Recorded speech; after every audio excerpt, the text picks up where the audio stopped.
नमस्कार। मैं doctor A Choubey, a complete child physician.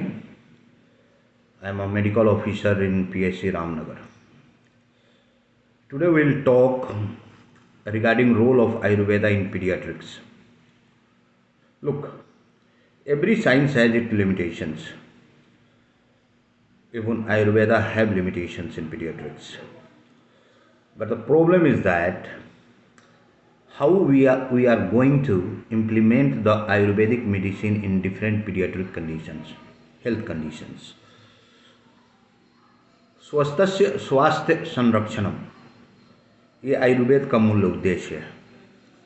कैसे आप हेल्दी पर्सन के हेल्थ की रक्षा करेंगे, यही आयुर्वेद की मेन देन है, मेन उद्देश्य है, मेन प्रयोजन है।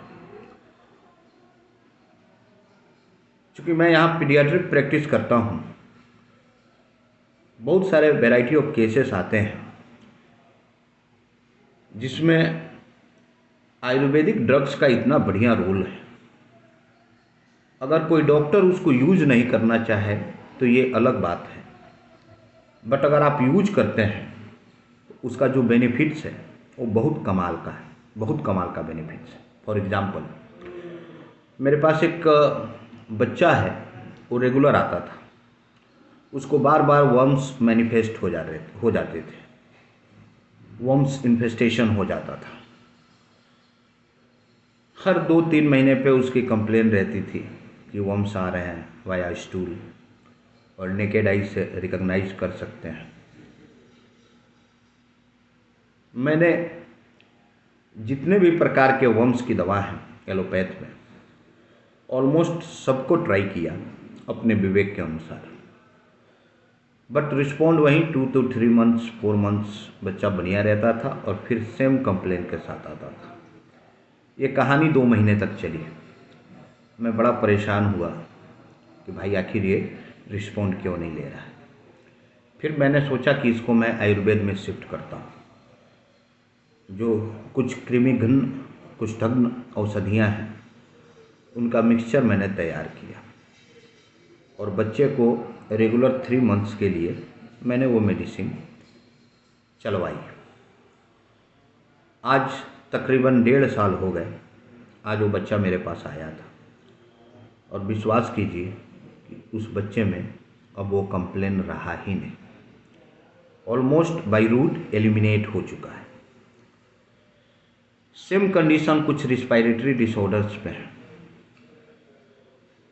आमतौर पर एलर्जिक ब्रोंकाइटिस का जो केस देखा जाता है, जिस बच्चे में एक बार हो गया, तकरीबन 5 साल तक उसको परेशान करता है। जब जब वेदर चेंज होता है, क्लाइमेट चेंज होता है, या बच्चा कुछ स्पाइसी फूड वगैरह ले लेता है, या बच्चा किसी ऐसे अनवांटेड चीज़ के संपर्क में चला जाता है, तो वो अटैक आ ही जाता है और बच्चे को रिस्पायरेटरी डिस्ट्रेस, कफ, फीवर, जिसको हम ब्रोंकोनिमोनिया या ब्रोंक्यूलाइटिस कहते हैं, वो कंडीशन में चला आता है।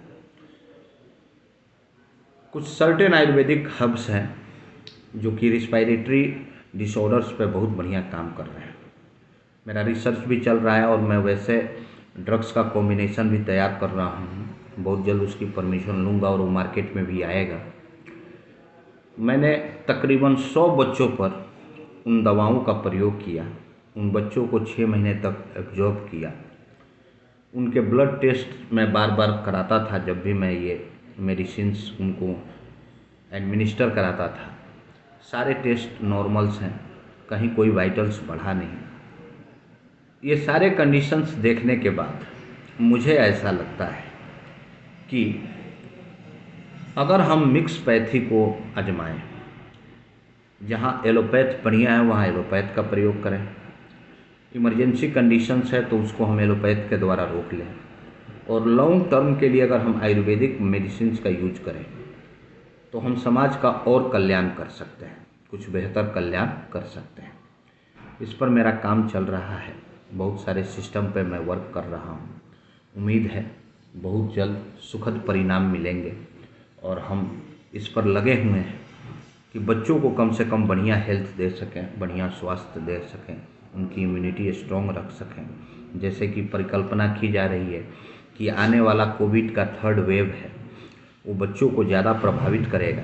तो हम लोग इस तैयारी में हैं कि कैसे बच्चों की इम्यूनिटी को हम लोग मेंटेन रखें ताकि थर्ड वेव का असर उन पर न हो। आपका आशीर्वाद चाहिए। मैं लगा हुआ हूँ, कोशिश कर रहा हूँ और बहुत जल्द कुछ मेडिसिन्स के साथ उपस्थित होऊंगा जो कि बच्चों की इम्यूनिटी के लिए बूस्टर का काम करेंगे। Thank you very much.